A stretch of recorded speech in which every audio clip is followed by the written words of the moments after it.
Ok, adelante, Alberto. Buenas tardes, buenas noches, bendiciones para todos. Gracias. Hoy es lunes de la realidad, lunes 22 Sí, 22. de agosto de 2022. Los dos patitos para jugar la lotería, ¿ok? 22 de agosto del 22. Bueno, hoy vamos a hablar de los franciscanos, ¿ok? Porque está este asunto de que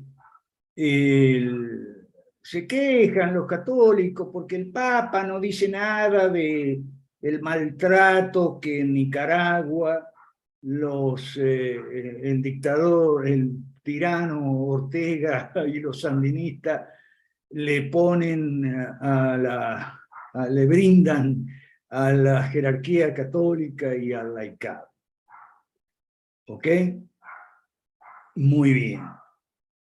El Papa nunca va a decir nada si el Papa es comunista. ¿Qué va a decir el Papa? Pero eso no es lo peor del caso. Lo peor del caso es que fueron los católicos, capitaneados por los jesuitas, los que llevaron al sandinismo al poder. Sí, y 2 veces, ¿ok? Sobre todo la primera vez.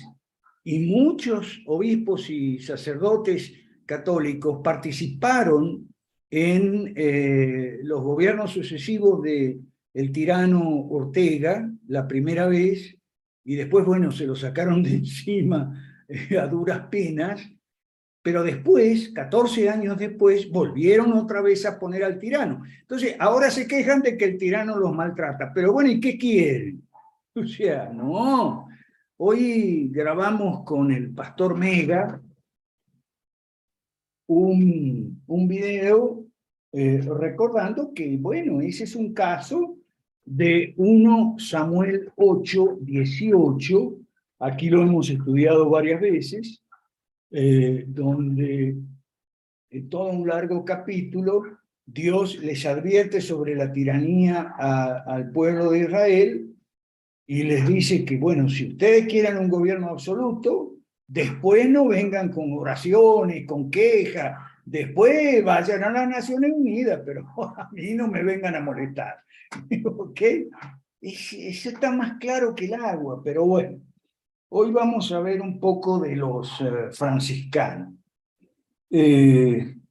¿Por qué los franciscanos? Bueno, porque el Papa se llama Francisco y el anterior se llamaba Benedicto. Entonces, hay dos grandes clases de órdenes monásticas.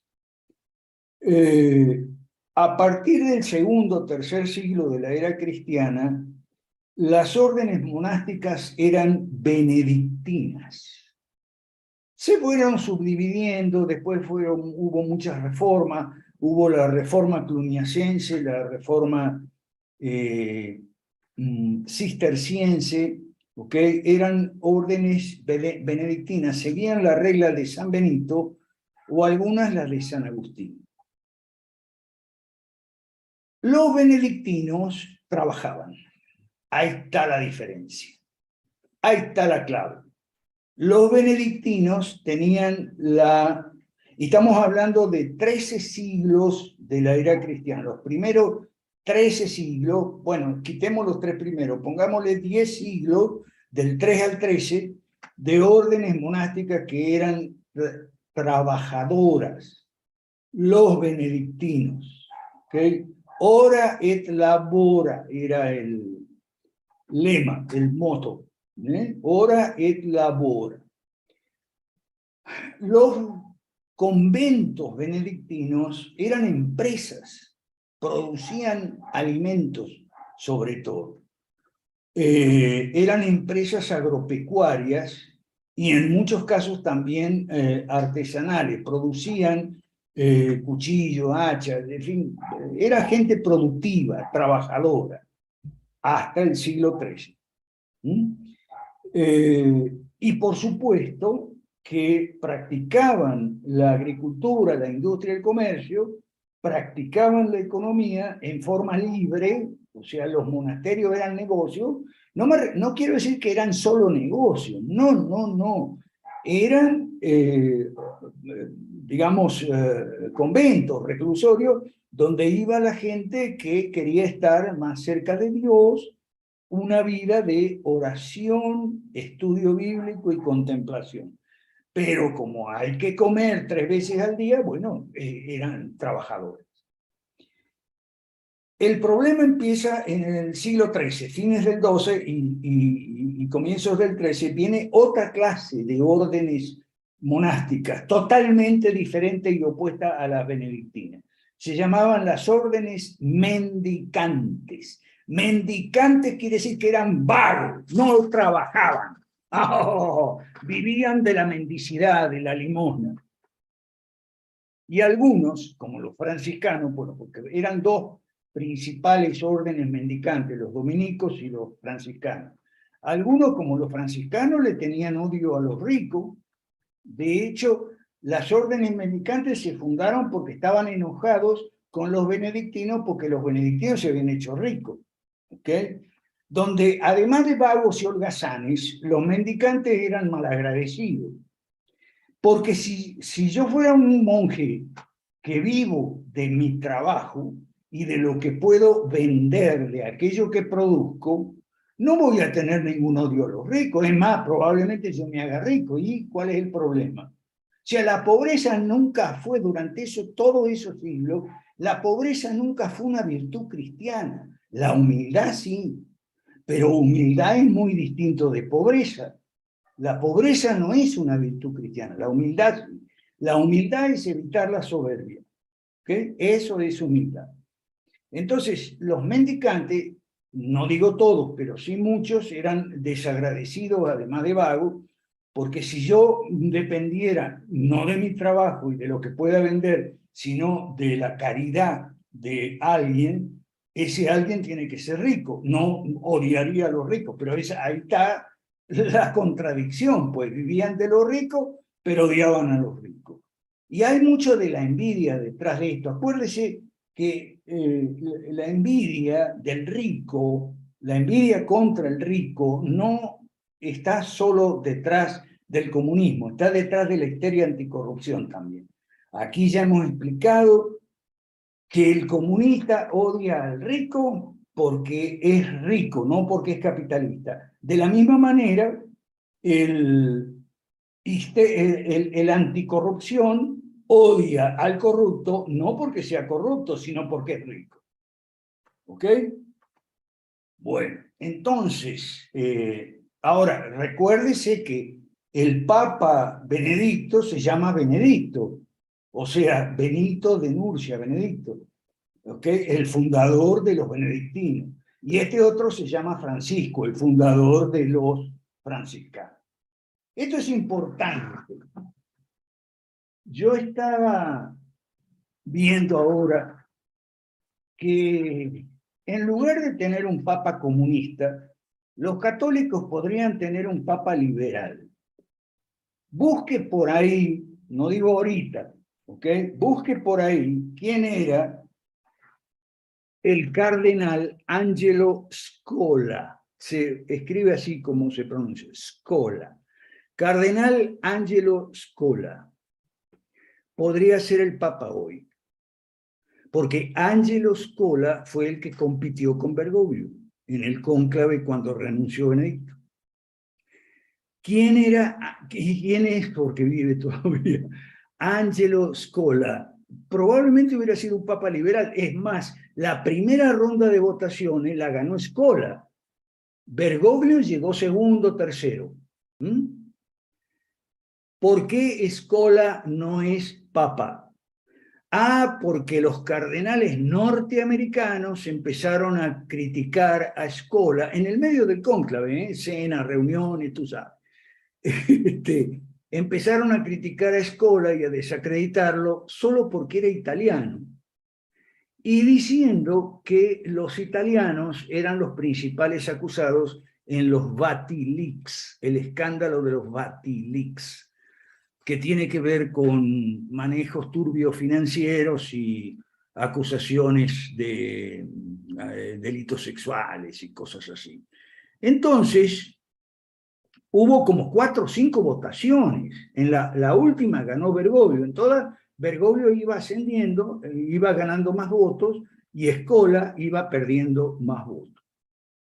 ¿Por qué digo que si se hubiera elegido a Scola en lugar de Bergoglio, en lugar de tener un papa comunista, podríamos tener un papa liberal?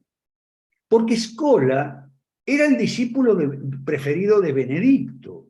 De hecho, era el que Benedicto quería para su sucesor cuando renunció. O sea, hay unas movidas ahí. Benedicto lo puso a Scola en lugares muy visibles para preparar la sucesión. Benedicto todavía reinando, ¿okay? Era arzobispo de Milán, Scola. Después vamos a ver todo eso, después, un momentito, vamos, bueno, lo principal, lo otro queda escrito, ¿ok? A ver, ¿por qué digo que Scola hubiera podido ser el papa? Bueno, porque él ganó la primera ronda de votaciones, la ganó él. Lo que pasa es que había que tener una mayoría de 77 y no llegaba. Scola es un hombre muy sensible, no al tema de los pobres y el comunismo, tú sabes, sino al tema de la libertad. Usted sabe qué título le puso Scola a su autobiografía, que en realidad no es propiamente una autobiografía, es un largo reportaje que le hace un periodista italiano sobre su vida, la vida de Scola y sus relaciones con Juan Pablo II, con Benedicto y con este otro señor. ¿Y cómo se titula ese libro? Se titula así: He apostado por la libertad. ¿Te recuerda Viva la Libertad, carajo? Bueno, ahí está. Angelo Scola, ¿ok? Era muy querido, es muy querido de Benedicto, es su mejor discípulo, y no andaba en la línea pobrista, franciscana, de este señor, ¿ok? Andaba en la línea de Benedicto. O sea, el problema, la relación entre fe y razón, que no son inconciliables, sino que son compatibles, y el rescate no solo de la fe en el mundo postmoderno, sino en el rescate de la razón. Era un filósofo. Pero los cardenales dijeron, no necesitamos un intelectual. ¿Y para qué otro italiano? No necesitamos un papa teólogo, necesitamos un papa pastor. Y eligieron a este bandido sinvergüenza, atorrante. ¿Ok? Bueno. Si no me cree, investigue. ¿Ok? Como yo digo siempre. Si no me cree, investigue y vea por su propia cuenta. Entonces, también hay otro detalle importante. Como arzobispo de Milán, que todavía lo es emérito, el cardenal Angelo Scola escribió mucho sobre la libertad religiosa y la relación entre la libertad religiosa y las otras libertades, a propósito de que él estaba en Milán, que era donde se había dictado en la época de Constantino, había dictado el edicto de Milán, que permitiendo, digamos, la libertad religiosa, por lo menos a los cristianos y demás. Y él, como Milán, bueno, él no nació en Milán, pero sí vivió mucho en Milán y fue arzobispo de Milán. Escribió mucho sobre la libertad. Ese podría haber sido el Papa, si no fuera por los cardenales electores de los Estados Unidos, que lo tumbaron con el cuento de los Vatilix, ¿ok? Y eligieron a Bergoglio. Esto es importante, ¿ok? Porque el paso de Benedicto a Bergoglio es como el paso de los benedictinos a los franciscanos. o sea, de los empresarios a los pobristas. ¿Ok? Esto es importante.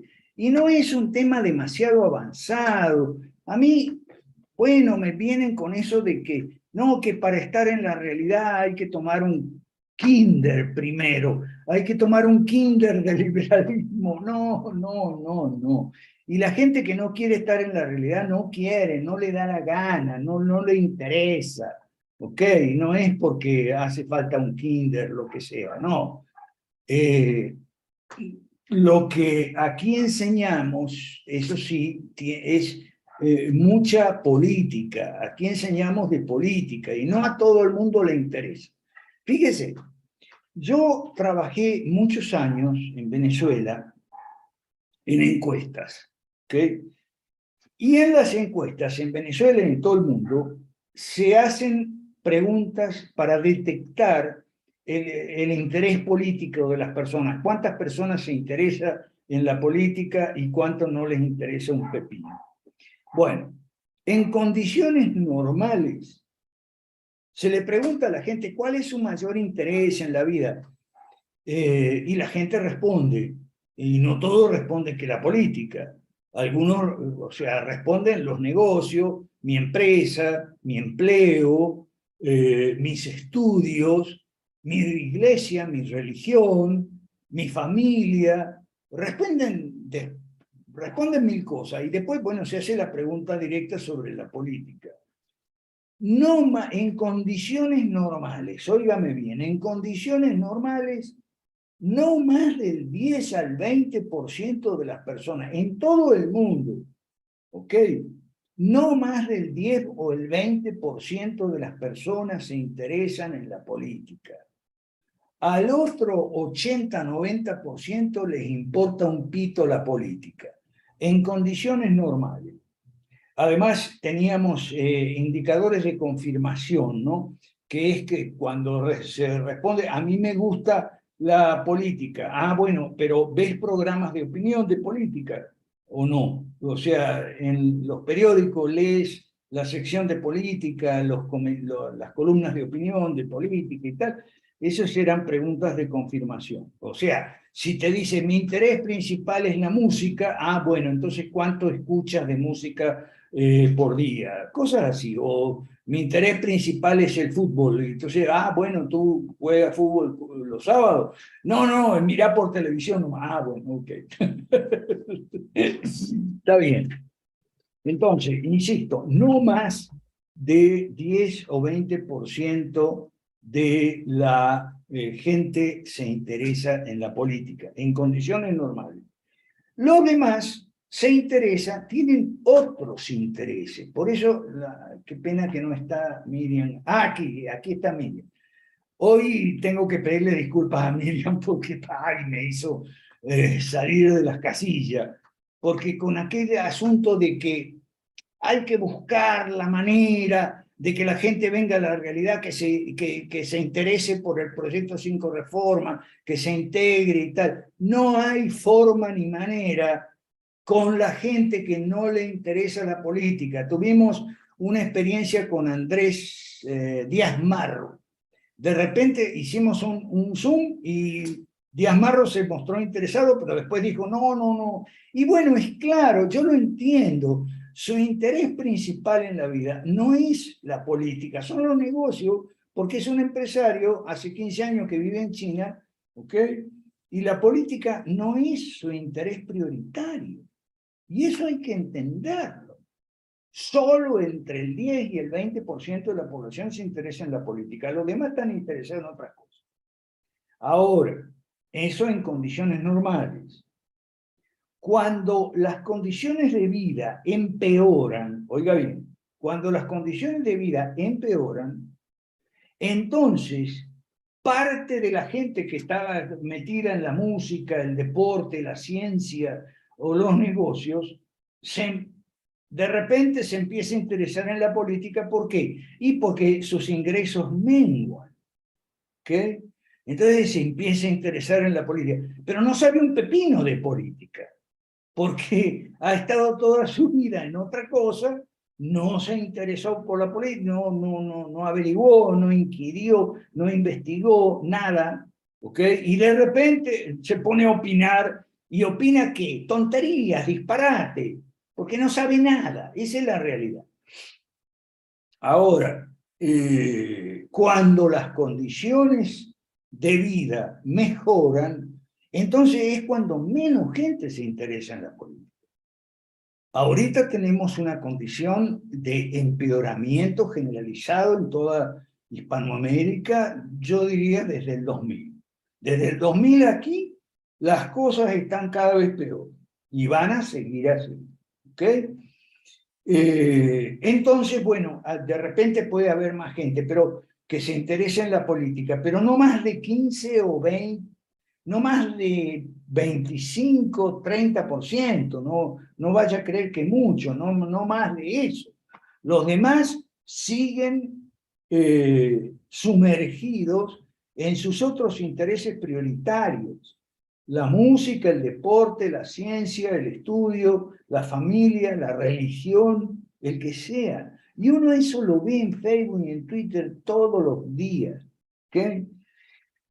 Bien, entonces no hay forma ni manera, con muchas personas, no hay forma ni manera de que se interesen en las 5 reformas, que apoyen, que se metan en la realidad, que coticen $15. No hay, no hay, no hay y no hay. ¿Ok? Y a mí me saca de quicio un poco lo reiterativo de que no, pero tiene que haber alguna forma, no hay una forma. Pero además hay otra cosa. El sector que se interesa en la política, también lo investigábamos en las encuestas, o sea, ese que en condiciones normales es de 10 a 20%, le preguntábamos también si tiene posición tomada y cuál era su posición. Es decir, para saber si se identificaba con alguna ideología, con algún partido o con un líder. ¿Ok? Y entonces, más o menos 2/3 tenían una posición tomada. Entonces, vuelvo y repito, personas que tienen aún interesados en la política, personas que tienen una posición tomada a favor de otras opciones competidoras de nosotros en el mercado, léase la derecha mala y los kiosqueros, esos tampoco van a venir, tampoco se van a interesar en la realidad, no hay forma ni manera, porque están comprometidos, identificados con la derecha mala y con los kiosqueros. ¿Ok? Esto es importante. La gente tiene... O sea, yo ahora ya estoy convencido, ¿eh? Político nace, no se hace. Lo que debe hacer alguien que nace político es cultivar la vocación. La vocación es de nacimiento, olvídese. De la misma manera que la vocación es de nacimiento con los otros intereses, áreas, aspectos de la vida. La vocación por la música, la ciencia, el deporte, es de nacimiento, es un llamado, es un talento. Ahora, puede cultivarse o no. Si no se cultiva, fracaso. Si se cultiva, éxito. ¿Ok? Eso es importante. ¿Ok? Ya hay gente que nació con interés, con inclinación, vamos a llamarle así, si no le quiere llamar vocación, con una inclinación a la política, pero no la cultiva. Y entonces, eso es lo mismo que nada. Entonces, digo esto porque muchos kiosqueros, bueno, mucha gente, sobre todo gente joven, esto lo hablábamos hoy con el pastor Mega en el video, que va a salir, gracias a Daniel Ocada, va a salir en el kiosco del profe Mansuetti. Lo hablábamos hoy. O sea, la gente que está con Milei ahí, o sea, creen que hay un atajo, ¿ok? Y la realidad, como enseñamos aquí, es que no hay atajos. O sea, si vos querés que salgamos de este padecimiento de males resultantes del estatismo, del socialismo, del mercantilismo, no hay de otra que formarse, hacer un partido político y seguir la hoja de ruta de las ocho pasos. No hay atajos.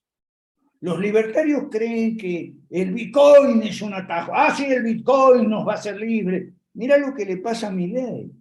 Milei se enfrenta a un proceso judicial porque apadrinó una empresa para invertir en Bitcoin que se llama CoinX y al final resultó una vulgar estafa piramidal. ¿Ok? Y Milei se defiende diciendo que él se desmarcó después. Bueno, está bien, yo no lo quiero acusar a Milei de fraudulento, pero tiene una complicación. ¿Y todo por qué? Por la búsqueda de atajos. Atajos. Aquí nos acaba, por privado he estado hablando con algunos de ustedes, sobre Verónica que desertó porque le ofrecieron la candidata a la alcaldía de Cuenca, de su pueblo. Bueno, hay un montón de gente que yo me tropiezo desde hace 20 o 30 años que yo quiero ser alcalde. Le digo 1001 veces, como alcalde no vas a poder resolver los problemas, porque los problemas vienen de las leyes malas. Las leyes vienen del Parlamento y tenés que estar en el Parlamento para promover su derogación. Esa es la realidad. No, ese es el camino, el único camino que hay, no hay otro. Ah, pero quieren un atajo ahí, quieren ser candidato a alcalde. Y bueno, como candidato a alcalde, y lo digo no solo para Verónica, lo digo también para Marco Peña, que estuvo con nosotros en Paraguay, y ahora alcalde de San Borja, en Lima. Ok, va. Si dicen la verdad, y me refiero a personas que conocen la verdad porque han estado con nosotros, Marco Peña y Verónica, si dicen la verdad van a perder, olvídate. Ok. Y si mienten, si engañan a la gente, si le dicen que como alcalde sí van a transformar el pueblo en una maravilla, si mienten, tampoco está garantizado que ganen, ¿ok? Es más, yo diría que el peor de los casos es que llegaran a ganar, porque entonces se van a ver enredados en una montaña de papeles, burocracia, corrupción, que es el gobierno a nivel municipal, es un desastre en nuestros países, ¿ok? Entonces te dicen, no, pero es que yo quiero empezar de abajo. Sí, pero eso en condiciones normales. No vivimos en condiciones normales, ¿ok? Claro, en condiciones normales estaba el cursus honorum de los romanos, que había que empezar primero. Y ojo con la doctrina de los magistrados menores entre los reformados, porque entonces alguno me ha dicho, sí, pero ¿usted conoce la doctrina de los magistrados menores? Sí, la conozco.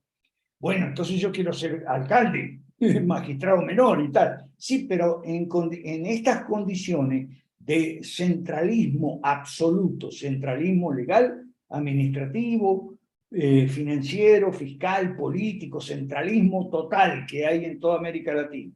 Incluso los países que en la Constitución dice que son federales. No puedes hacer el cursus honorum de los romanos o como se llama los magistrados menores, no aplica eso para nuestras condiciones extraordinariamente anormales. ¿Ok? Entonces, lo que pasa es que mucha gente que nos conoce le agarra el ataque de impaciencia, se desespera, impacientes y desesperados. Sí, pero entonces, ¿cuándo va a ser eso? No sé, si la gente como tú nos apoya, puede ser más pronto que lo que crees, y si no, nunca. ¿Ok? Jamás. Entonces, me dicen algunos entusiastas, me dicen, profe, usted no lo va a ver, pero eso va a ocurrir, nosotros lo vamos a ver y tal. No estoy seguro. No estoy seguro de que lo vean nuestros hijos, nuestros nietos. De lo que parece probable, dado el escaso apoyo que tenemos, es que nuestros hijos y nietos vean empeorar su situación cada vez más. ¿Ok? Bueno, pero entonces, fíjense, una de las cosas que es muy, muy importante decir en esto de las condiciones extraordinariamente anormales y tiránicas en las que vivimos, es que no es posible hacer de una campaña, que una campaña electoral sea política, es politiquera, y esa es una de las causas de la corrupción. ¿Se acuerdan seguramente de que el lunes pasado vimos lo que era una campaña midlotiana? A partir de la vida y obra de William Gladstone, el mejor político liberal y cristiano del siglo pasado en Inglaterra. ¿Okay? Una campaña midlotiana es una campaña donde, esto lo vimos el lunes pasado, una campaña midlotiana es una donde el candidato le habla directamente a la gente. Ojo, no a toda la gente que está interesada en la política y que va al meeting, que asiste. ¿Okay? La otra no, la otra se queda en su casa. Ok, una campaña electoral en Inglaterra antes de Gladstone se hacía hablándole a las élites. Los Tories, o sea, los conservadores, iban y le hablaban a los terratenientes rurales, a los obispos Tories, no todos eran Tories, pero bueno, y los liberales le hablaban a los comerciantes, a los artesanos, el panadero, y al notario, al médico, al dentista y todo eso. La campaña midlotiana le hablaba directamente a la gente, el candidato, pero ojo, a la gente que se interesaba.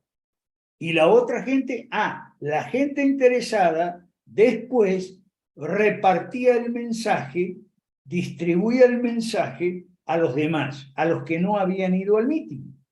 ¿Ok? Eso se llama comunicación en dos pisos y siempre lo hay. ¿Okay? Bueno, casi siempre. Si usted busca en Google la tuba de Schramm, voy a escribir el apellido aquí porque es un poco difícil. Busque en Google, ahí lo tiene. Busque en Google tuba de Schramm. Posiblemente, ahí está. Posiblemente lo va a encontrar en una web muy buena que se llama Comunicólogos, que trata muy bien todos los asuntos de comunicación y también incluyendo la comunicación política. Para los que dicen que nosotros no sabemos, ustedes no saben comunicar. Sí, sabemos comunicar. Ahí está en la web Comunicólogos todo lo que usted necesita saber sobre comunicación, y especialmente la tuba de Schramm, que es ese proceso en dos pasos por los cuales los interesados en la política atienden el mensaje político, ¿okay? Campaña electoral o no electoral, no importa, atienden el mensaje político, y a los demás les transmiten, les retransmiten, ¿ok? Eso se llama la tuba de Schramm. Hay otros modelos allí en comunicólogos, pero son muy parecidos. Prácticamente todos dicen lo mismo, pero con palabras diferentes también. Porque es un hecho que la política, la comunicación política es de dos pasos, porque no todo el mundo se interesa en la política. Entonces, el que no se interesa va y se recibe el mensaje no de una manera directa, sino a través de su tío, su primo, su compañero de trabajo, de estudio, su cuñado, cuñada, concuñada, lo que sea, o su papá o su tío, lo que sea. ¿Ok? Entonces, allí lo tiene, después lo busca en Google si quiere.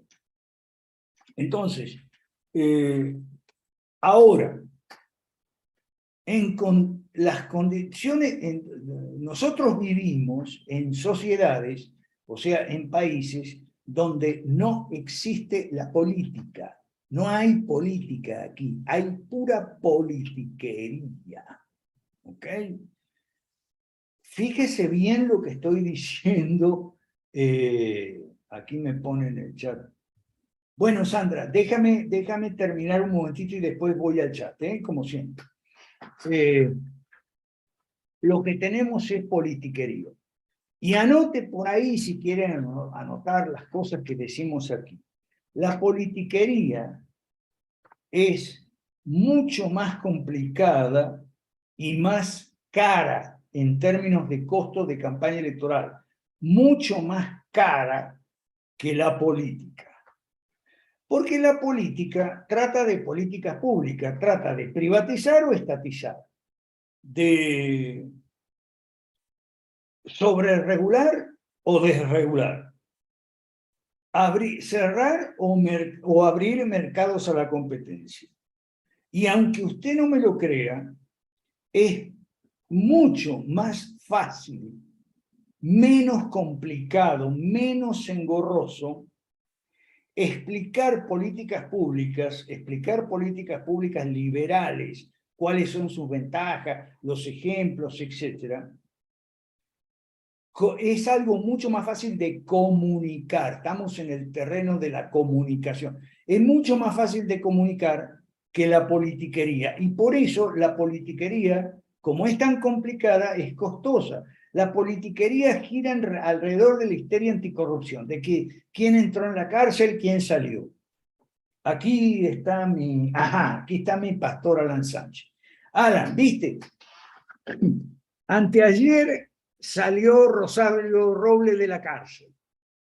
Y al día siguiente entró el ex fiscal Murillo, creo que se llama, algo así, por el caso Ayotzinapa.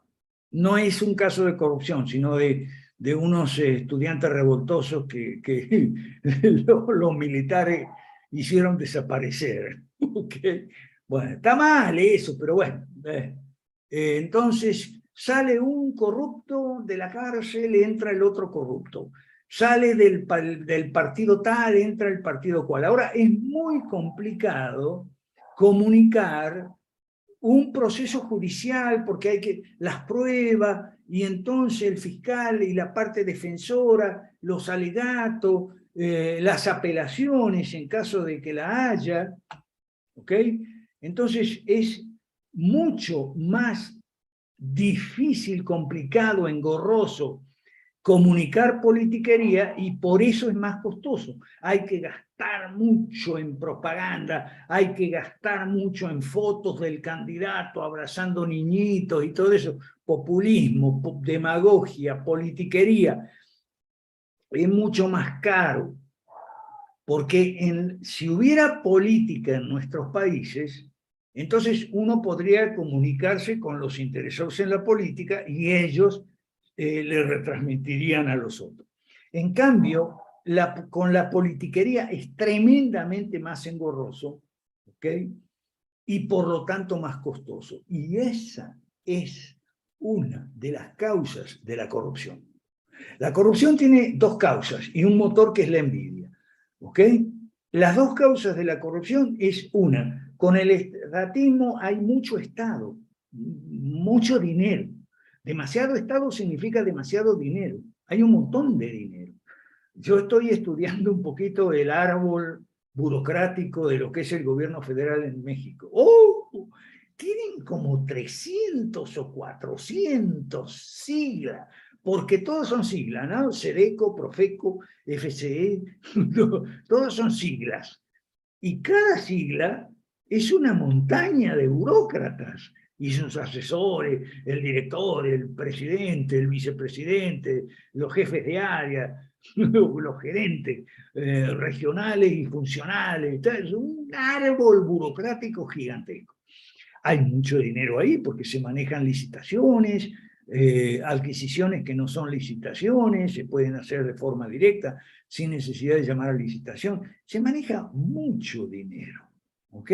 Permisos, permisos y renovaciones de permisos, un montón, ¿no? Entonces hay mucho dinero en juego. Y por otro lado, hay mucho costo también de las campañas electorales, y la carrera electoral de un politiquero es muy costosa, mucho más que un político, sobre todo un político liberal, ¿no? Muchísimo más. El liberal tiene la ventaja de que no engaña a la gente, dice la verdad, con eso es más que suficiente, ¿ok? Pero en un ambiente politiquero no hay política, ni liberal ni la otra, es lo que hay.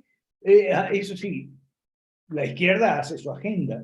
El otro día, no sé si está por aquí, Neri Rosales.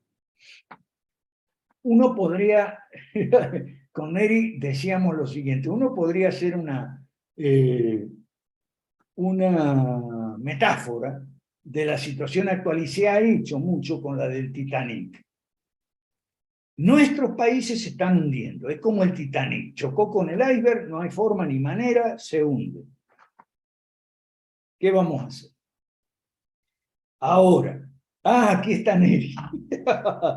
Supongamos que el Titanic fuera una democracia y en medio de la catástrofe empiezan las grandes peleas entre la oficialidad y la tripulación, empieza la competencia por los puestos de mando.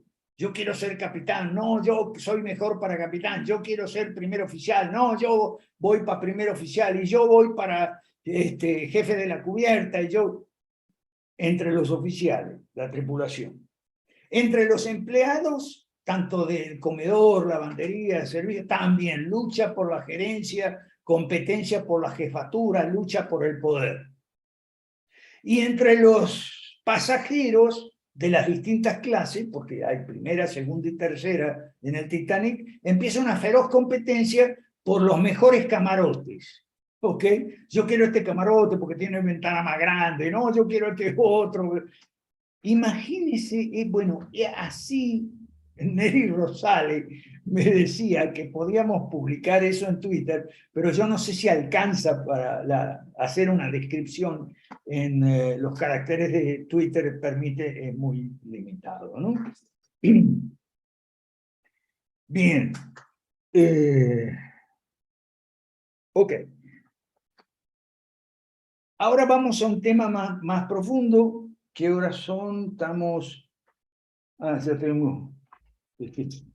Gracias a mi pastor Alan Sánchez, que está aquí presente, tengo reloj nuevo. Me lo voy a poner para vigilar la hora aquí. Mire, ok, aquí está. Gracias. Bueno, vamos con los franciscanos. Vamos rápido en esto porque nos hemos demorado mucho y hay cosas en el chat ahí seguramente. Vamos rápido con el franciscanismo.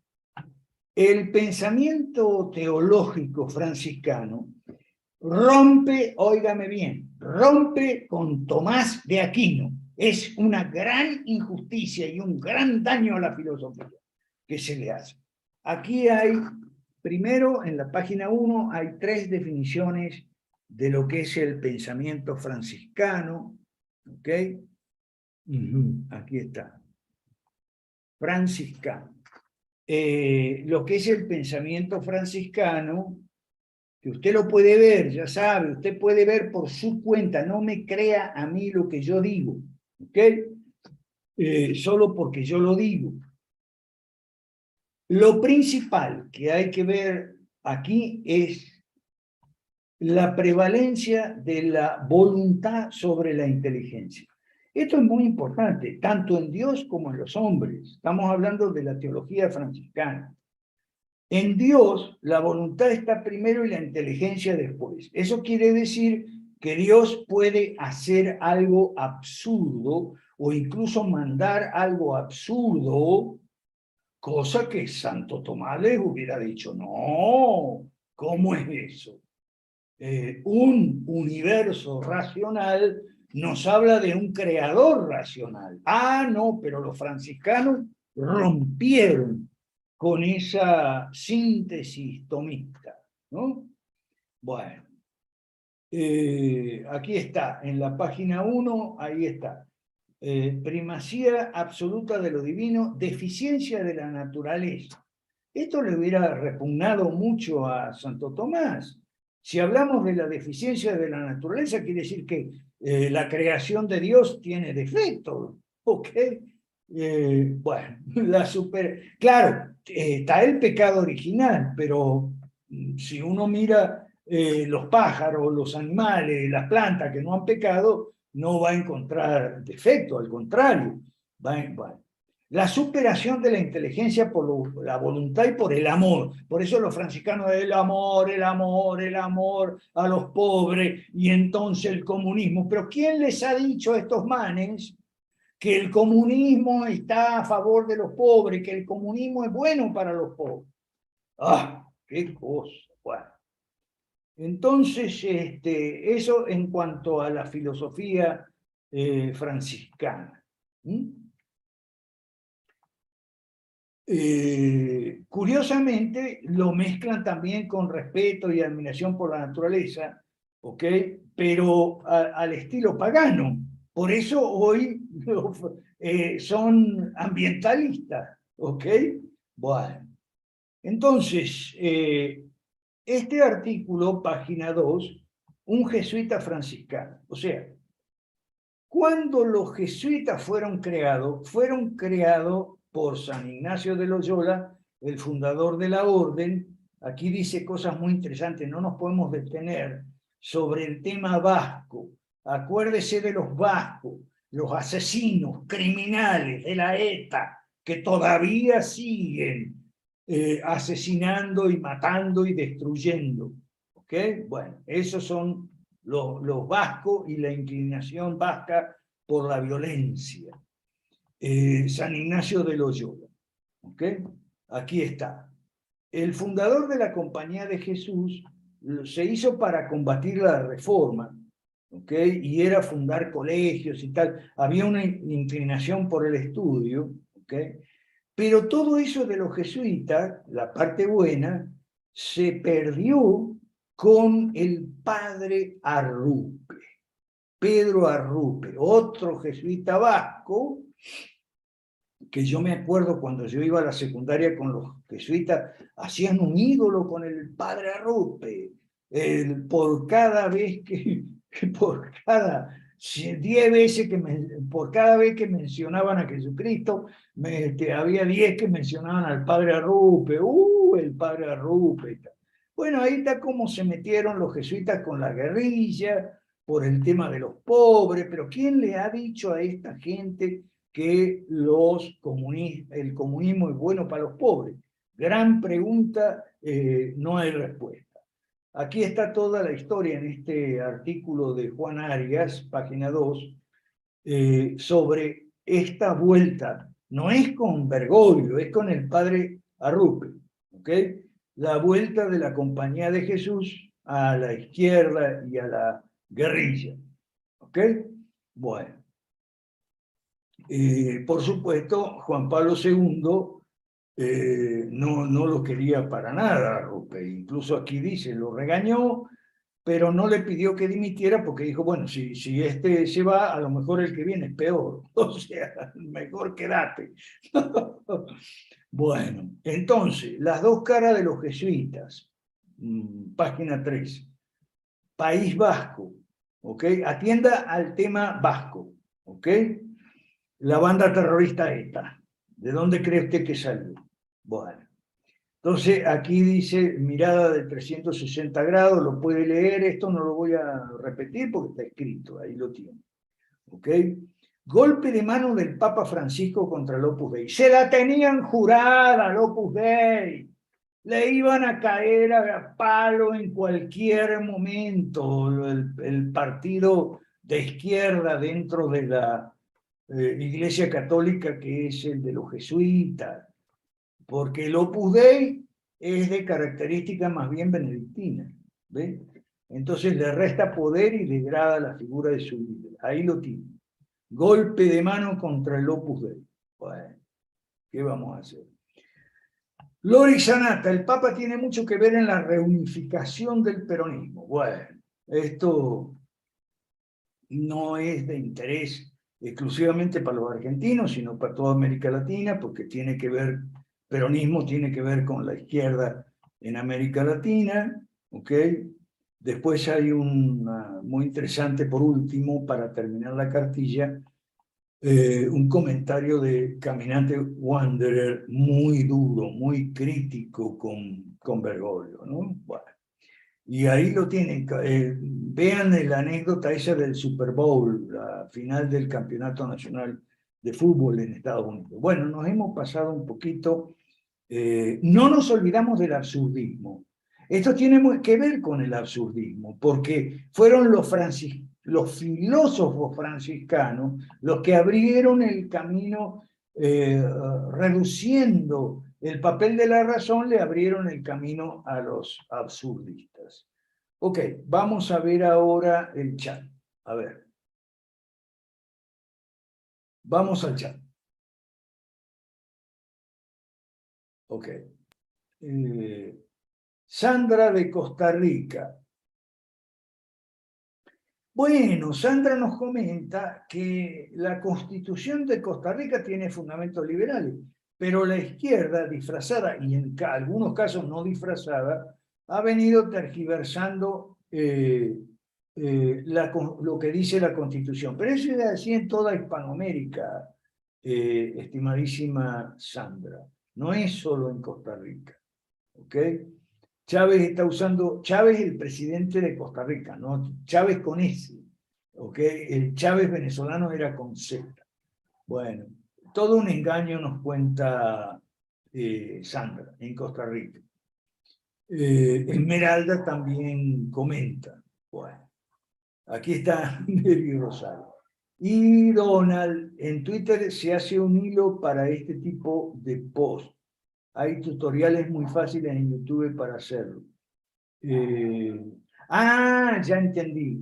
Donald me dice que se puede hacer un hilo para temas extensos que no caben en un tweet nada más. Sí, yo sé, pero es complicado para mí. Tú sabes la tecnología. Gracias a Dios, Dios es grande, Dios no me abandona. Me ha puesto un compañerazo acá que es Daniel Ocada, que estamos haciendo los videos. ¿Ok? Porque como ya la gente no lee, entonces hay que hacer videos, bueno, hagamos videos. No, pero los videos tienen que ser cortos. Bueno, vamos a hacer una cosa. Sí. Hoy hicimos un video de 1 hora y lo vamos a partir en 4 de 15 minutos. ¿Qué vamos a hacer? Vivimos en una sociedad cada vez más ignorante. ¿Cuál fue el ataque al Opus Dei? ¿En qué les perjudicó? Sí, les rebajó el estatus.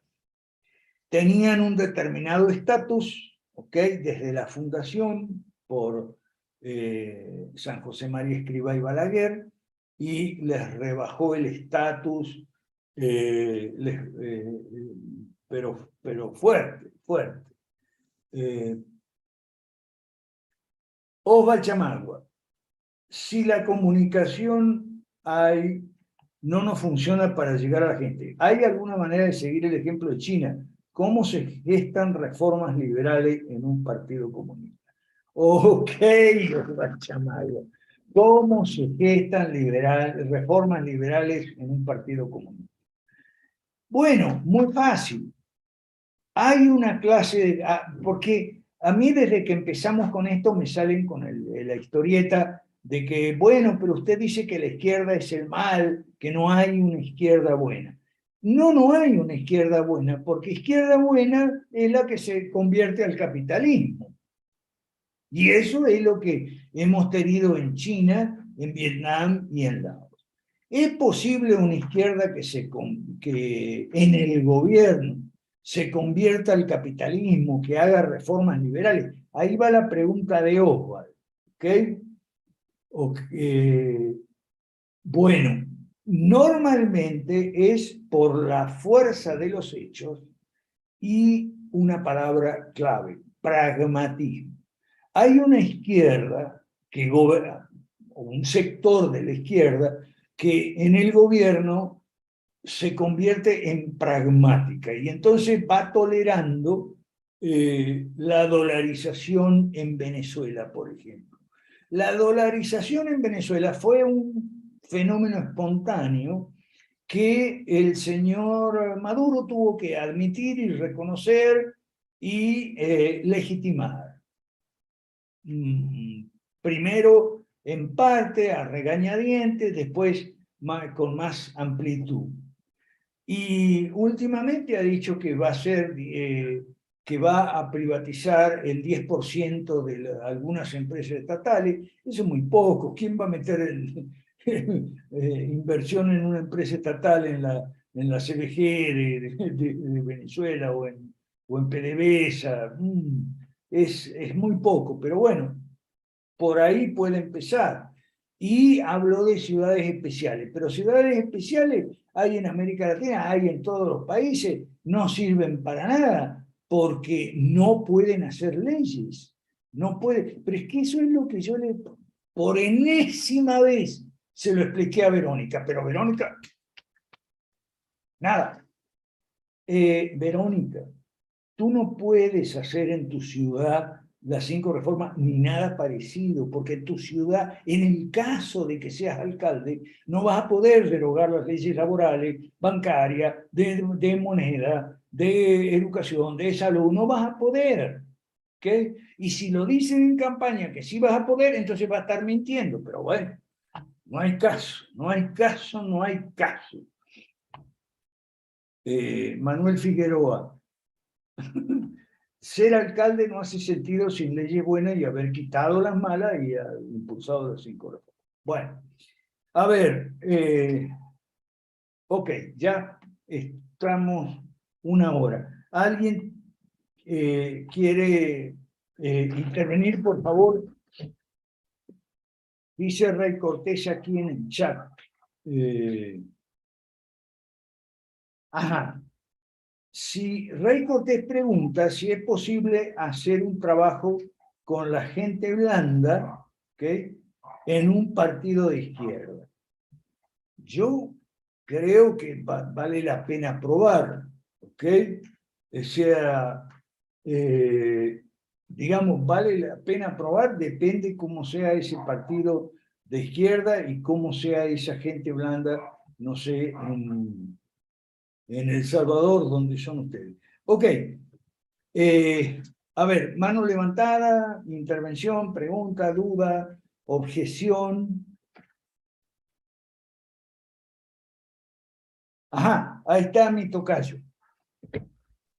Te escuchamos. Hola, tocayo, ¿cómo estás? Sí, quería mencionar un ratito el tema Milei, porque tú dijiste algo que es muy cierto. O sea, a nosotros no nos consta en cuánto puede estar involucrado en la estafa esta por la que están denunciando. Pero Milei, políticamente, a mí me parece que es un estafador, porque estafas haciendo la oferta de algo que es totalmente mentira, un engaño. La fusión entre la anarquía y el capitalismo. Y esa es una estafa a la expectativa, sobre todo de muchos jóvenes, que pueden sentirse vinculados a las ideas de la libertad, a las ideas del libre mercado, en fin, pero que creen que el camino es el anarcocapitalismo. Y eso hay que considerarlo que sí es la verdadera estafa de Milei. Eso quería decirte porque hay gente que me dice, pero tú cómo sabes que ha hecho la estafa, tú tienes pruebas o no, porque en el caso de Milei necesitan las pruebas. En el caso de Keiko no hay necesidad de pruebas, ¿no? Así un poco que la discusión siempre se va a ese estilo. Entonces yo he dicho que no es para mí mi interés descubrir si es estafador o no de cuestiones económicas, pero sí es afirmar que es estafador de cuestiones políticas, porque el anarcocapitalismo es una estafa política. Eso quería decir. Bueno, espérate, con Alegra tenemos un tema aquí. Vamos primero a lo que dice Juan Alberto. Pero es que todo el problema viene porque desde Juan Sin Tierra, por decir algo, desde Juan Sin Tierra y y la Carta Magna en Inglaterra, 1215. Por decirlo menos, porque hay antecedentes hispánicos anteriores que muestra el mismo Venegas Lynch en un estudio muy bueno que yo lo recomiendo, que se llama Un bosquejo de la otra España. Puede anotar ahí y después lo busca en Google. Un bosquejo de la otra España. ¿Ok? Todo viene por este loco de Murray Rothbard, y más que Murray Rothbard, Samuel Edward Conkin, Conkin con 2K, Conkin, así como suena. ¿Ok? El problema del anarcocapitalismo viene con Rothbard y Conkin. Rothbard dice, trae el anarquismo, ¿ok? Y Conkin lo que hace es llevar el anarquismo a sus últimas y totalmente absurdas consecuencias antipolítica y antipartido. Conkin lo que dice es que la libertad va a venir sola en la medida en que las economías negras, o sea, informales, se hagan cada vez más grandes.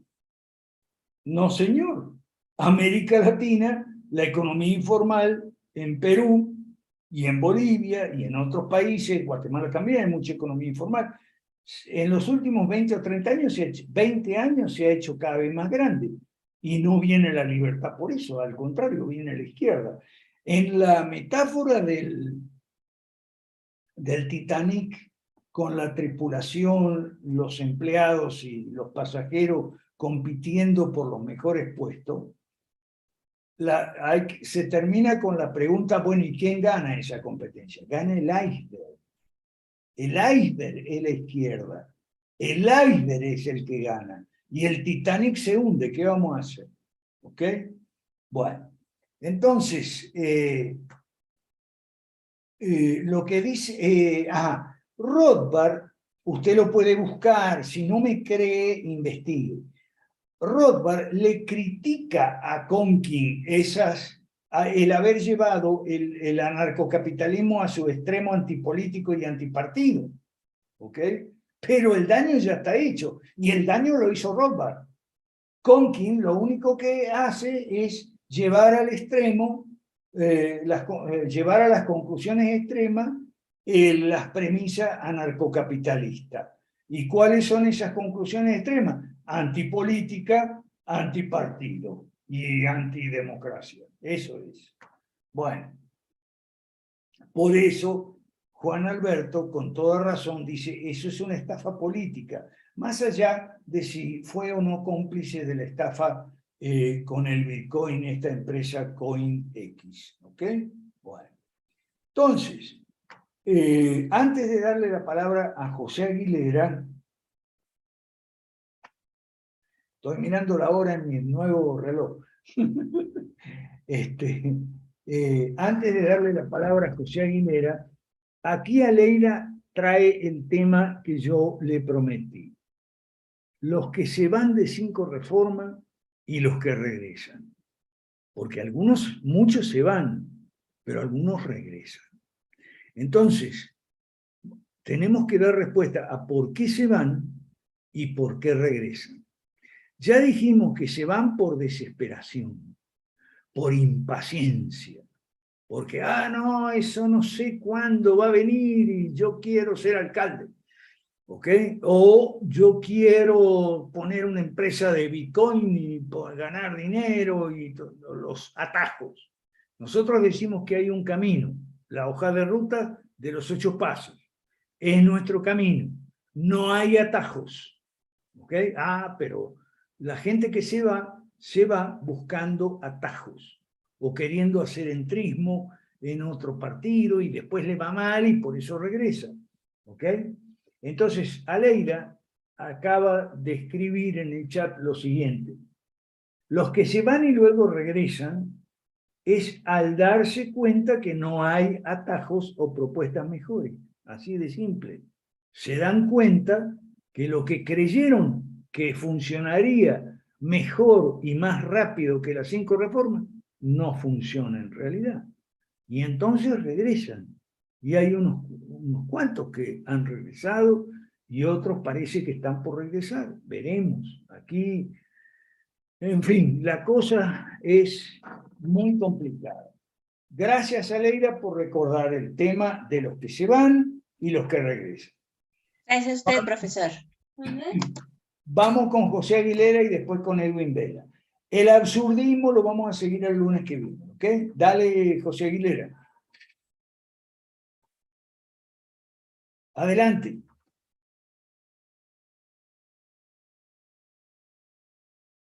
Dale. Sí desactiva su audio, pero al parecer no se escucha. No se escucha. Vamos con Edwin Vela, mientras tanto te arreglas ahí, Aguilera. Vela, dale. Ya, profe, cuando uno quiere acortar el paso o apurar, trae muchas consecuencias en contra tuya, lo que pasó con Sara, ¿no? A pesar de la promesa, le dijo a su esposo que se acueste con la criada y ocasionó todo un bolondrón de cosas, ¿no? Tuvo una generación que no estaba planeada, Dios tuvo que bendecir esa generación de Ismael. O sea que la palabra nos dice de espera, ¿no? Esperar 25 años no es fácil para Sara, ¿no?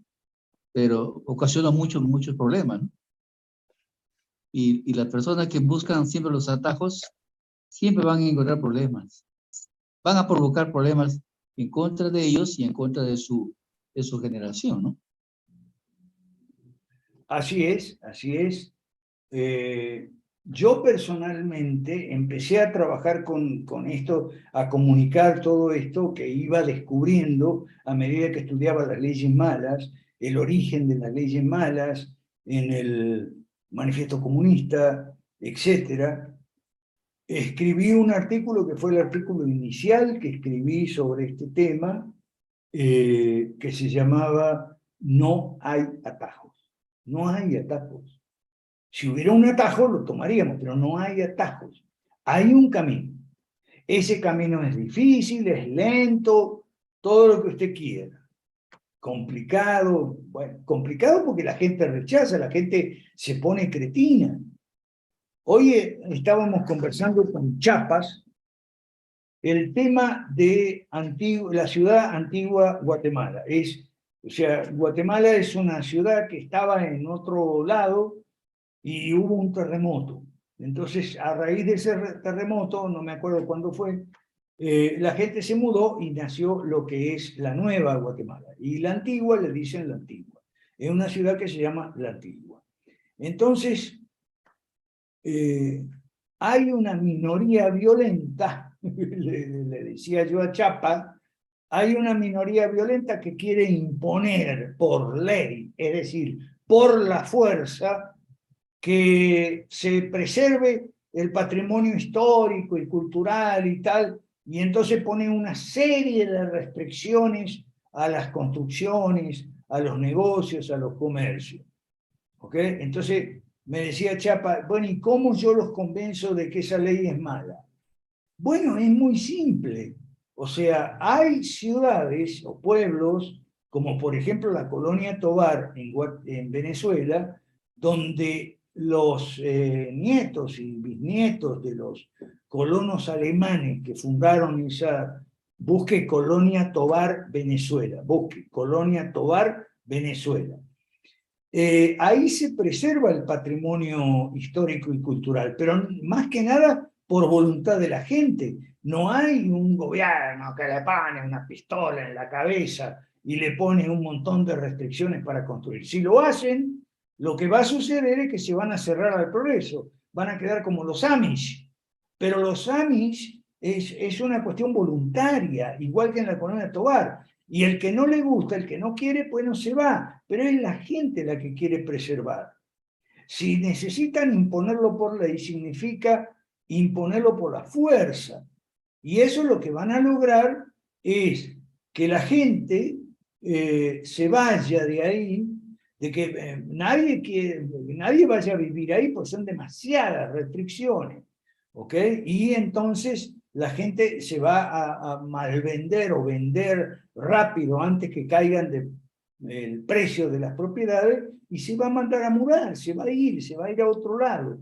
pero es que me dice, pero la gente no va a entender eso. Bueno, ¿qué culpa tengo yo? O sea, yo no tengo la culpa de que la gente sea bruta, terca, empecinada, y entonces se aferre a las leyes malas y no quiera revisarlas. ¿Qué vamos a hacer?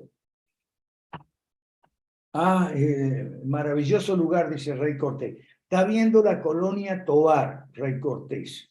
Es un lugar que preservaron democráticamente por la vía del mercado los hijos y nietos de los colonos alemanes. Incluso hablan un dialecto alemán del siglo XIX, ¿ok? Entre ellos, por supuesto, con los turistas que van. Yo iba mucho a Colonia Tovar. Cuando estaba casado, tenía 2 hijas, o sea, era en una vida anterior, ¿no? O sea, íbamos mucho en familia a la Colonia Tovar, un lugar precioso, pero no es por la fuerza, no es por la violencia, es por el mercado, o sea, la voluntad de la gente, ¿ok? Bueno, vamos con... José Aguilera, ¿arreglaste el micrófono? Aguilera.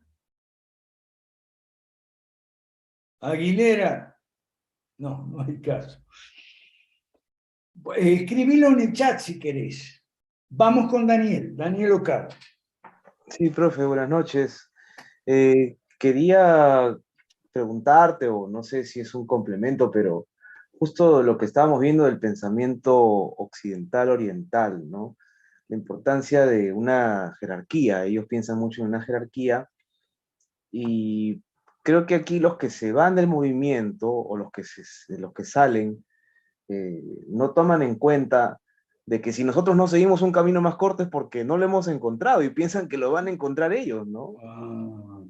Hay una importancia jerárquica, ¿no? O sea, ya ustedes tienen más tiempo pues, en este tema y al menos usted tiene un montón de tiempo en esta siendo liberal, entonces ya sabe todos los errores y eso pues es algo que el tiempo apremia, ¿no? Así es, así es. Bueno, Aguilera, ponelo en el chat si querés, dice que no tiene micrófono. Escribe algo en el chat, no sé lo que quieres plantear. ¿Ok? Bueno, bueno, sí, no hay atajo, no hay una forma, una varita mágica para lograr el apoyo de la gente.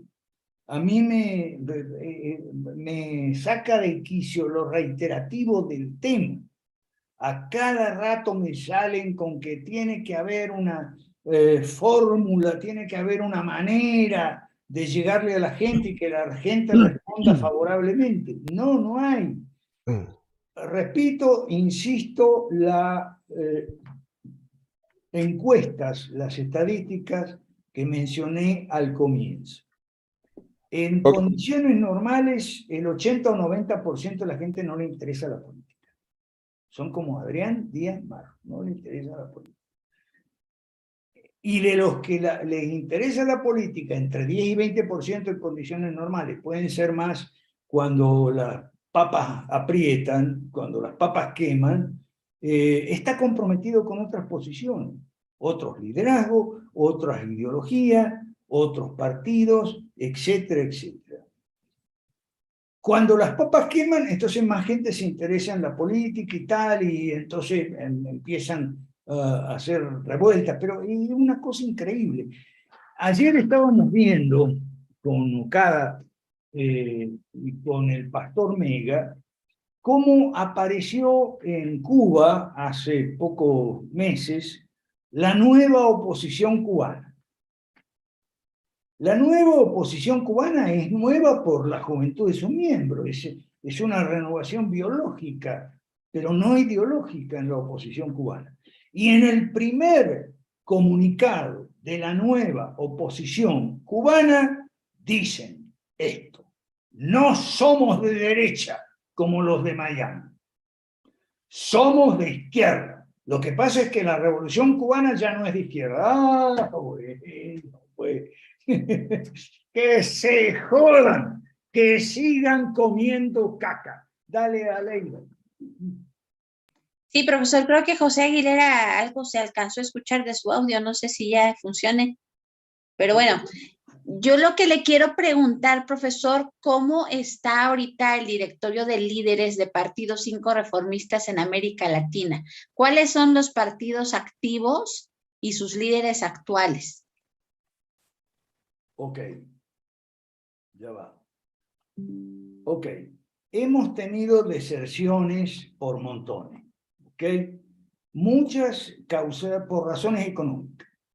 O sea, la gente tiene que andar persiguiendo la chuleta y no se puede ocupar de ir al directorio todos los sábados y todo eso. Bueno, entonces hemos tenido muchas deserciones, ¿ok?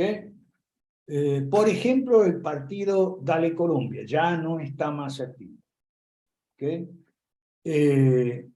Hemos tenido ahora últimamente, la más reciente, la de Verónica, que estaba a cargo de Ecuador. Bueno, salió porque le entró la desesperación y quiere ser candidata a alcalde. Y le digo, pero si de alcalde no puede hacer nada. Ah, bueno. Anda, discutimos con gente, bueno, se encierra, pues se encierra y no oye razones. No sé si Aguilera tiene o quiere poner en el chat, no sé. Bueno, el artículo, dice Sandra Álvarez, ¿okay? 27 piedras de tropiezo, ¿ok? Sería bueno si lo pudiéramos analizar una clase, aunque sea rápidamente. Déjame ver si lo consigo. Aguilera, ¿tenés micrófono? No, no tengo micrófono. Sí, ya se oye. Sí, ya se oye. Es que tengo una apreciación con respecto al tema de las alcaldías. Ya, yo sé que no van directamente en el foco al cual nosotros estamos de alguna manera orientados para poder hacer cambios, reformas en el Parlamento. Que una golondrina no hace primavera, obviamente se mete el discurso, si no hay una bancada, por supuesto, de diputados, por ejemplo, para poder presentar fuertes posturas de cambio en las políticas públicas y las reformas que son necesarias hacer. En Chile, y yo sé que usted está tan o más actualizado que yo de lo que ocurre en mi país, profesor, acá ocurre el fenómeno que los alcaldes prácticamente están mejor evaluados que los parlamentarios. Y muchos alcaldes levantan candidatos a diputados con la maquinaria municipal que tienen para poder hacer frente en algunas ideas que son importantes, sobre todo en sus distritos ya y a nivel nacional. Alcaldes que son figuras nacionales como Evelyn Matei, en su momento fue Lavín, porque de alguna forma tienen un colchoncito de recursos para poder mostrar acciones, sobre todo en aquellos municipios donde hay recursos, y en algunos otros franciscanos más pobres también se logra generar un puente, sobre todo cuando son mediáticos, tienen mucha vitrina mediática, están muy expuestos en los medios de comunicación. Y creo yo, a lo mejor, profesor, que también aquellos que pueden ser candidatos a alcaldes sean apoyados, pero que no dejen de lado de que ocupando esa plataforma puedan levantar liderazgo a la Cámara de Diputados o el Senado, dependiendo el país, para poder presentar proyectos importantes de las 5 reformas. Eso solamente, profe. Gracias. Aguilera, tengo mis dudas, ¿ok? Tengo mis dudas.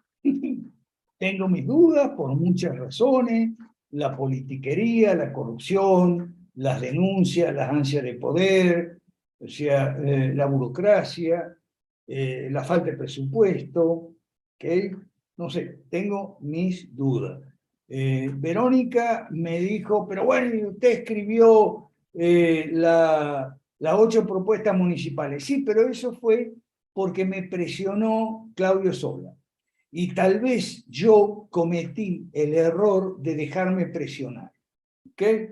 De todas maneras, yo no mentí. Las 8 propuestas municipales no son las 5 reformas.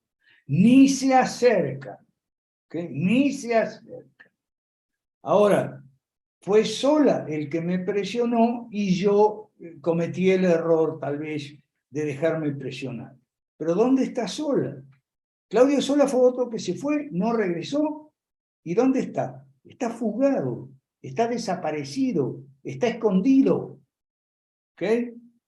Y mientras los demás, o sea, voy a mencionar otros, los menciono con nombre y apellido porque yo no les estoy acusando de algo, no. Zambrano Pontón, de Ecuador, se fue y ahora quiere ser alcalde de Quito. Y entonces también él va junto con otros 20 y pico de candidatos y precandidatos a la alcaldía de Quito. A pesar de que la encuesta muestra que el 70% de los quiteños no quieren saber nada con partidos, candidatos, ni política, ni nada. Ah, pero hay 20 y pico de candidatos y precandidatos. ¿Okay? O sea, yo no creo que Pablo Zambrano vaya a llegar ni siquiera de segundo, de tercero. No estoy, o sea, tengo mis serias dudas con respecto a las alcaldías. Lo que pasa es que la gente ve más fácil ser candidato a alcalde que candidato al Congreso. ¿Ok?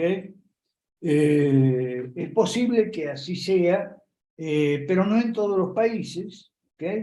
Y bueno, yo con respecto a las alcaldías tengo serias dudas.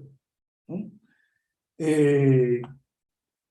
Aquí pone Rey Cortés en el chat lo siguiente. En caso de ganar una alcaldía, pero ¿cuánto vas a durar en caso de ganar una alcaldía? En caso de ganar una alcaldía te vas a comprar un montón de problemas.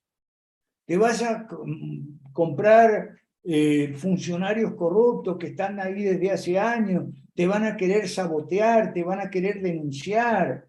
O sea, tener un acceso directo a la gente, sí, pero cuidado, a lo mejor tienes acceso a la gente porque sales en la televisión debido a que algún concejal sacó por ahí una cuestión de un escándalo y casi todo por el estilo, un escándalo. Mira el escándalo que hay ahora en la ciudad de Buenos Aires con las empresas que han contratado o han sido contratadas por la municipalidad para acarrear los carros mal estacionados. ¡Oh! Un bochinche con el tema de los carros mal estacionados, que este es un corrupto, que no, que el corrupto es el otro, que más corrupto el que estaba antes, bla, bla, bla, bla. Te vas a comprar una serie de problemas.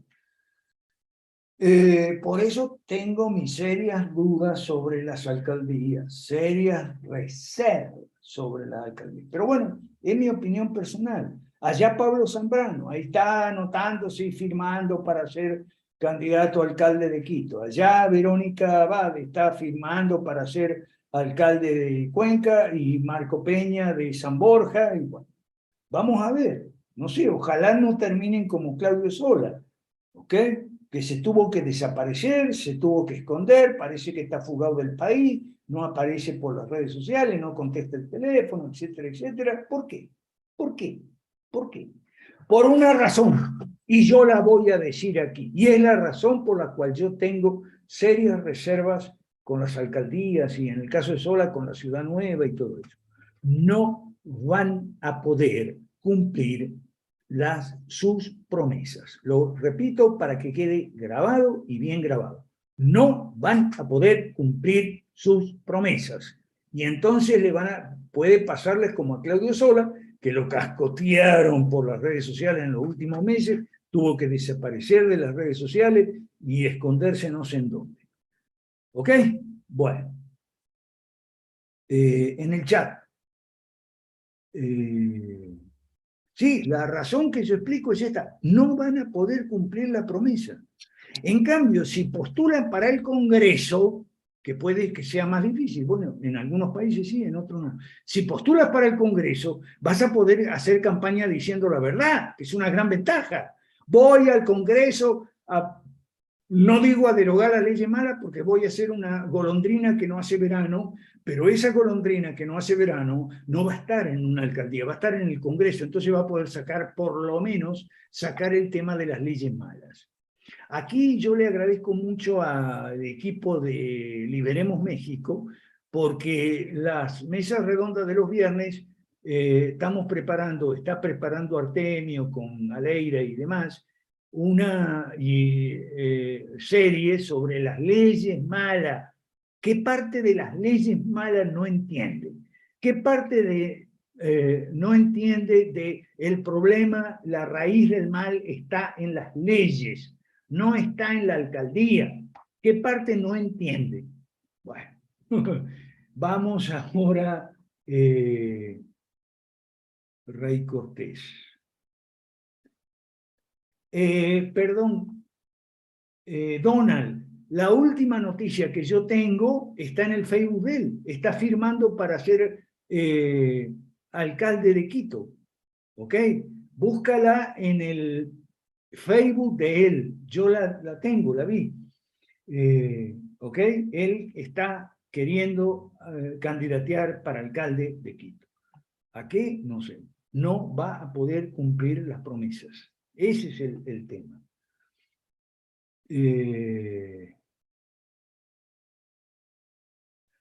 Bueno, porque Bolsonaro fue diputado, ¿ok?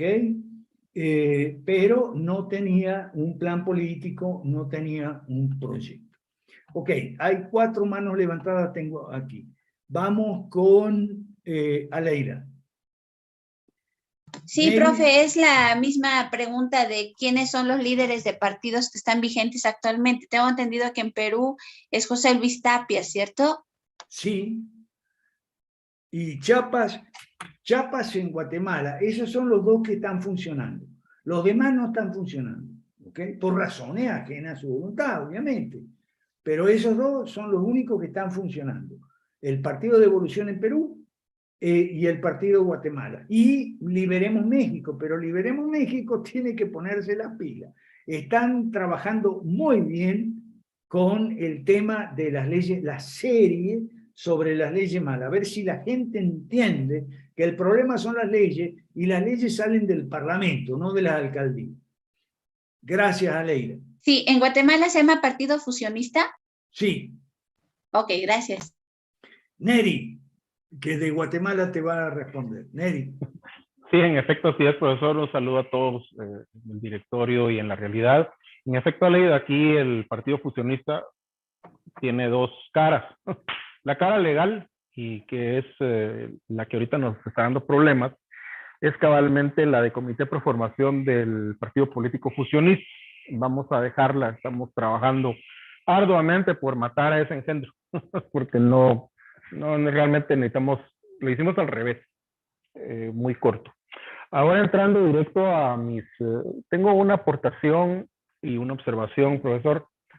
La primera observación es que me ha quedado muy claro la parte digamos, del Papa Francisco y toda su inclinación a la izquierda, al socialismo.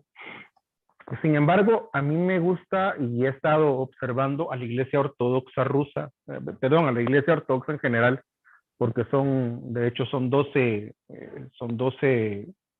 digamos, iglesias en las que eligen a uno de sus representantes, pero realmente no es el Papa, sino que es el representante que le toca estar ahí y no cumple las funciones de gobernar a todos los demás. Interesante es que, por ejemplo, aquí no hay órdenes, no existen las órdenes, tal como jesuitas o franciscanos y ese tipo de cosas, punto. Son ortodoxos y se acabó la bulla. No es nada del otro mundo. Los monacatos sí existen, sobre todo el Monte Athos es el principal. Así, entonces la observación es que en algún punto de la realidad debiésemos analizar la Iglesia Ortodoxa, es mi sugerencia. La otra, le cuento que, y esto de las alcaldías me causa mucha gracia, porque en el último mes a mí me han ofrecido 2 partidos que sea candidato a alcalde o que integre la planilla, ¿verdad? En primera posición, imagínense qué necesitados andan.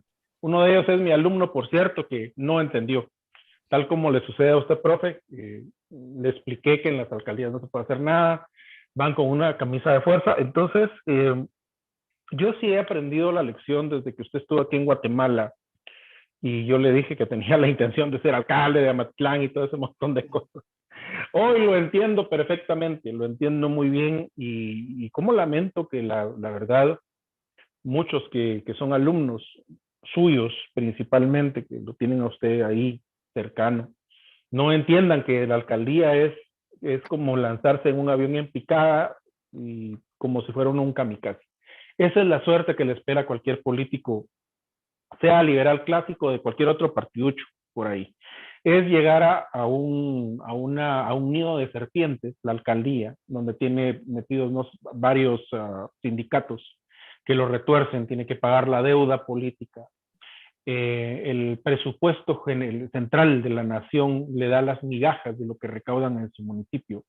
Y los primeros 2 o 3 años se la va a pasar peleando contra todo eso y al siguiente año tiene que hacer un poco de obra de lo que le ha quedado de rescoldo para poder hacer una reelección y esa es digamos, una rueda sin fin de un hámster que nunca termina de colar y hacer absolutamente nada. Entonces, para los demás estudiantes aquí a la realidad, a nosotros, principalmente a mí, que doy mi experiencia, se nos tienta a cada momento. Te pagamos la campaña, aquí está la plata, vas en primera casilla, elegí a tu equipo, no aceptes, de veras, no sean escalón del mercantilismo del sistema, no se pongan de escalera, que no los usen como si fueran un colchón viejo, porque eso es lo que les va a pasar. Y lástima que los que ya se fueron no escuchan esto de la realidad, porque me gustaría decírselos personalmente y que lo escucharan. No se pongan de colchón para los demás, por favor. Entonces esa es mi aseveración, profesor. Muchas gracias. Gracias. Yo siempre he contado mi primera experiencia con esto de las alcaldías. La primera vez que estuve en Perú, trabajando con Tapia en el ILE, Tapia se va a acordar. Me dijeron que le fuera a dar una predicación a los pastores que habían estado en la política, pero no me dijeron dónde iba a ser, que al día siguiente me iban a buscar a las 7 de la mañana, fueron al hotel y me llevaron a la cárcel, porque el alcalde y el vicealcalde y el director y los concejales estaban todos presos, estaban todos en cana, por haberse metido en la porquería, en el lodazal, en el estercolero de la politiquería municipal. Estaban en la cárcel, yo fui a la cárcel, pasé un día con ellos, un día extraordinario, uno de los mejores días más felices de mi vida, porque después que hablamos, y hablamos un día entero, el alcalde, el exalcalde, vino y me dijo, ay, profesor, si usted hubiera venido hace 10 años no estaríamos aquí. Nada más. Vamos con Sandra y cerramos con Juan Alberto. Gracias, profe. Buenas noches a todos. Yo quiero agregar algo con respecto a este tema de irnos hacia las alcaldías. Hay que, por ejemplo, en Costa Rica son 82 cantones. Bueno, ya son 85. A un país de 5 millones de personas, imagínense ustedes los compromisos políticos que eso representa. Aparte de eso, que las alcaldías están representadas en su gran mayoría por partidos tradicionales. Entonces, ¿qué pasa? O sea, que cuando un liberal llega y dice y cree que llegando allí va a cambiar ese territorio, si eso es lo que quiere, ¿no? Cambiar ese territorio, primero tiene que preguntarse cuáles son los intereses de esa alcaldía y si realmente esa no es su función, pues que nada hace metido en una alcaldía, la verdad. Y tienes toda la razón, profe, en decir que a donde realmente los liberales tenemos que poner el punto, el foco, la bala, por así decirlo, es en el Congreso, en la Asamblea Legislativa, porque es allí donde se pueden cambiar las leyes, derogar las leyes, y no en las alcaldías. Las alcaldías yo siempre las comparo con una pequeña casita a la par de un gran palacio, porque las soluciones de las alcaldías son de tiempo inmediato, o sea, arréglame la calle, arréglame el puente, arréglame la escuela, y empiezan muchos compromisos políticos y muy, muy centralizados. Entonces, como liberales, nosotros podemos, y es lo que, digamos, esperaría yo en Costa Rica, es crear una gran cantidad o una cantidad considerable de ciertos líderes liberales que sean capacitados y que entiendan que para cambiar desde abajo, o sea, desde las alcaldías, algún problema, hay que cambiarlo desde arriba. Por ejemplo, en Costa Rica uno de los grandes problemas es la infraestructura vial. Terrible. Entonces, un año antes, por ejemplo, el otro año tenemos elecciones de alcaldes en Costa Rica. Un año antes, todas las alcaldías empiezan a arreglar calles, a hacer bacheo, a hacer jardinería, algo que no han hecho. Oye, que mira, que hasta que asombra, ¿verdad? Da vergüenza. Y entonces vienen y hacen callecitas y pedacitos y hacen arreglos, porque ya viene la reelección, porque aquí se pueden reelegir también. Entonces, que eso hay que tener mucho cuidado nosotros los liberales cuando entramos en ese juego, porque este es un juego muy personalizado, muy politiquero y muy personalizado, y que eso hay que tenerlo muy claro. Entonces, pues solo quería aportar la situación que pasa en Costa Rica, que yo voy pensando que es muy parecida en casi toda América, ¿verdad? Donde cada país está dividido en diferentes provincias, y sus provincias en alcaldías, y bueno, y cada partido toma un territorio. Y por ejemplo, aquí nuestra capital tiene 20 alcaldías, imagínense ustedes, o 20 cantones, o 20 territorios separados. Pero el cantón principal, que es el cantón de San José, el cantón central, así se denomina, tiene el presupuesto del cantón central es casi un 10% del presupuesto del gobierno nacional. Entonces, saquen la cuenta, y ha habido 2 casos bien graves ahí, que es el caso Diamante, es un caso donde hay alcaldes involucrados en casos de corrupción terrible, por obra civil también. Entonces, vean ustedes que el asunto de la alcaldía, nosotros casi los liberales deberíamos de estar un poquito más alegados, porque quién quita que terminamos siendo más perseguidos o, como dijo el profe, en la cárcel, ¿no? Eso era lo que quería agregar. Gracias, profe. Sí, ok. Aquí José Aguilera pone la pregunta directa. Si alguien de aquí quiere ser alcalde, Aguilera, te voy a contestar con toda franqueza y sinceridad. Yo no se lo recomendaría, no se lo aconsejaría, lo desalentaría. Simplemente le diría lo siguiente: Aguilera, vos querés ser alcalde allá en Biobío, en Concepción. Te adelanto lo que le adelanté a Claudio y se lo vengo adelantando a todo el mundo que anda con esa cosa. No vas a poder cumplir tus promesas, no te van a dejar, así de simple. Y te vas a enredar con el problema de la calle, el agua, la electricidad y la corrupción y las concesiones y todo eso, y no vas a poder hacer un pepino. ¿Ok? Yo se lo dije a Claudio, ahora está desaparecido. Se lo Sí, dije. profesor, sí estoy claro, no estoy apuntando para allá, pero puede ser que alguien del grupo quiera hacer y tenga las condiciones Yo le diría que no. Pero si fueran, no sería motivo de sacarlo del grupo, ¿cierto? Yo creo que igual, bueno, él tendrá que asumir sus consecuencias, ¿no? No, aprovecho para aclarar, yo no la saqué a Verónica, ella se Ah, fue.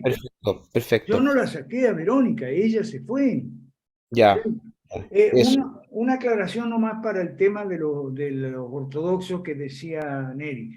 Neri, hay órdenes en la ortodoxia y en las iglesias orientales, hay órdenes monacales. Es más, en las iglesias orientales, el voto de celibato es para los monjes, pero no para los curas párrocos normales, los popes. ¿Ok? Entonces, los obispos escogen de entre los monjes célibes, pero no los párrocos. Los párrocos viven con su mujer y sus hijos legalmente. O sea, no. Bueno,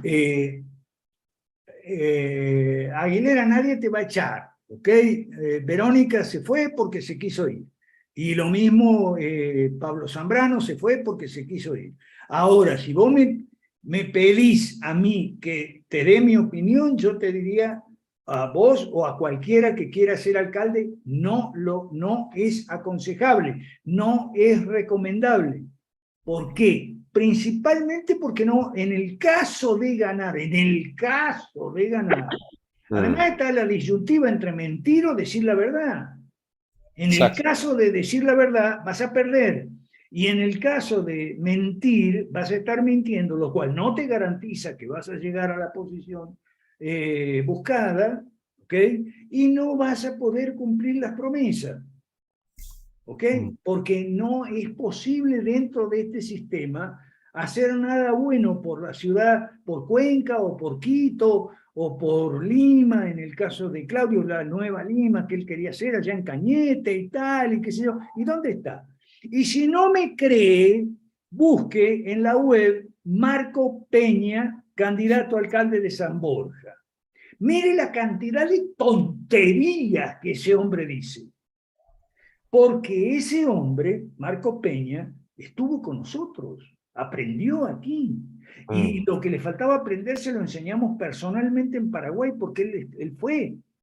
¿Okay? Entonces, como él sabe la verdad, supongo que no quiere mentir, no quiero hablar mal de la gente, supongo que no quiere mentir, pero entonces lo que dice, para no decir mentira, son una serie de tonterías sin pie ni cabeza, todos unos disparates. Si no me cree, busque Marco Peña, candidato a alcalde de San Borja, por Dios. Gracias, profesor. Vamos con Juan Alberto. Ok, gracias, tocayo. Yo lo que quiero decir es, primero, parto del hecho de que le tengo mucha estimación a todos, les tengo mucho cariño, pero como que uno siente un poco de tristeza o de frustración en el camino cuando ve que alguien se va por un asunto más de realización personal, entre comillas, que de querer una realización colectiva. Porque la realización colectiva te exige una disciplina y te exige la disciplina de seguir la hoja de ruta. Yo siempre he planteado, incluso en el partido lo planteamos nosotros y lo decimos siempre cuando nos dicen, ustedes van a candidatear, nosotros no estamos pidiendo votos, estamos pidiendo militantes. Siempre estamos diciendo en este momento eso, ¿no? No estamos pidiendo votos, estamos pidiendo militantes. Porque creo que uno debe entender justamente que ese es el camino de la hoja de ruta, crear la organización política. Y en el camino de la hoja de ruta, entender que hay una estrategia política. Si no llegamos al Congreso primero, no se va a poder hacer nada. Pero hay quienes creen que si no soy yo el candidato, mi país no se salva. Porque yo soñé alguna vez que yo era el candidato o la candidata, o qué sé yo. Dios me dijo, ¿Ah? Los pentecostales. Dios me dijo, la Virgen vino con el ángel Gabriel y me anunciaron esa verdad, ¿no? Entonces, y estamos fregados porque hay quienes se sienten los elegidos y después nadie los elige y se mueren. O se molestan porque no hicimos campaña con ellos o porque no fuimos elegidos o porque no votó nadie por ellos. Es que no es así. Tu humildad es primero. Y la humildad es entender que tú no estás aquí por una cuestión personal, sino por una cuestión de historia. Y que la historia se construye con toda una organización militar. Entonces, yo recomendaría, sinceramente, que la palabra que debemos usar es disciplina colectiva. Hay una hoja de ruta, hay que cumplirla. Si quieren cosas personales porque yo quiero ser, entonces, hermano o hermana, no estás en la disciplina, no estás en la hoja de ruta. Lo lamento, te estimo, te quiero, te respeto, pero no, esto es una cuestión política, no estás aquí. Sigue tu camino, no hay ningún problema, pero no nos vincules a un camino que nosotros no aceptamos porque ya estamos convencidos de una hoja de ruta, de una tarea que estamos haciendo en trabajo y la vamos a seguir porque creemos en ella. Es más, para mí en lo personal creo que primero es el Congreso ser buena oposición, después ser ejecutivo, después crear los estados federados y al final las municipalidades, que gobiernen otros en el camino. Pero al final las municipalidades, no es al revés, porque yo quiero ser, y entonces como yo voy a ser, todo el mundo va a cambiar porque yo tengo esta alcaldía de este distrito. No es verdad, no es así el camino. Entonces, no hay una visión estratégica política porque solo se están mirando al espejo o al ombligo. Y ese es el error. Levanten los ojos y miren a otro lado. Miren su entorno, su mundo. Hay países que no avanzan políticamente en la organización y que después se quedan acéfalos. A mí me preocupa mucho qué va a pasar con Ecuador. Se quedan acéfalos.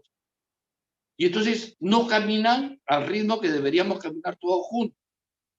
Finalizo, Tocayo, diciendo una cosa. Los comunistas tienen hoja de ruta y todos la cumplen. Después, ¿cómo los vamos a vencer? ¿No es cierto? ¿Cómo lo vamos a vencer? Si ellos lo cumplen, nosotros estamos haciendo otras cosas. Por favor, seamos disciplinados en el trabajo. Nada más, Tocayo. Gracias, Tocayo. Ahora va a hablar Miriam, va a pasar un aviso y luego yo te voy a comentar algo, querido Tocayo. Dale, Miriam. Muchas gracias, Alberto. Me toca cerrar a mí. Muchas gracias, Alberto. Sí, solamente para recordar y agradecer a los que ya han realizado sus pagos, que son casi el 99%. Y bueno, si hay personas que aún no han realizado, les agradecería, por favor, y que aún están en la realidad, por favor, que realicen sus pagos, ¿no?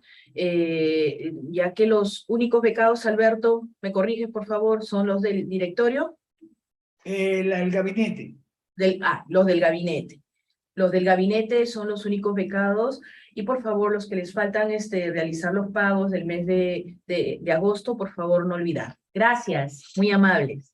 Gracias, Miriam. No se olviden porque me comentaba Miriam hoy, yo no sabía, PayPal a las cuentas nuevas como la de Miriam les demoran los pagos 21 días como regla, ¿no? Entonces eso significa que se demora, entonces trate de hacer su pago lo más rápido posible para que no se demore. Ok.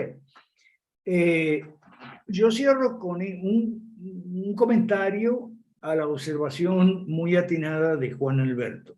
Mi comentario es, ojo con la sobredosis de autoestima.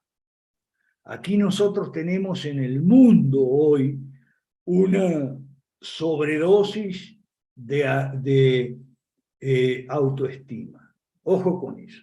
Sandra le contesta a Leida, que es del Partido Unión Liberal de Costa Rica, aún es vicepresidente y espera aumentar más personas dentro del Foro Liberal. Sí, pero yo los quiero ver, Sandra.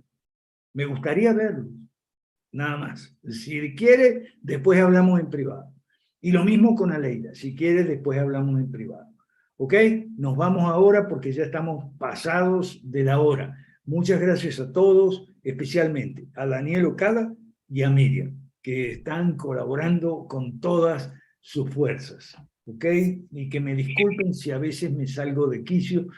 Oh, es que hoy es tan fregado ir siempre contra las corrientes. Esto ya lo hemos explicado. Para el próximo lunes estudiaremos las 27 piedras de tropiezo, entonces. Ese va a ser el tema para el lunes. Muchas gracias a todos. Chao. Buenas noches, profe. Gracias. Chao, chao. Abrazote hasta Querétaro. Bendiciones desde México. Buenas noches, gracias.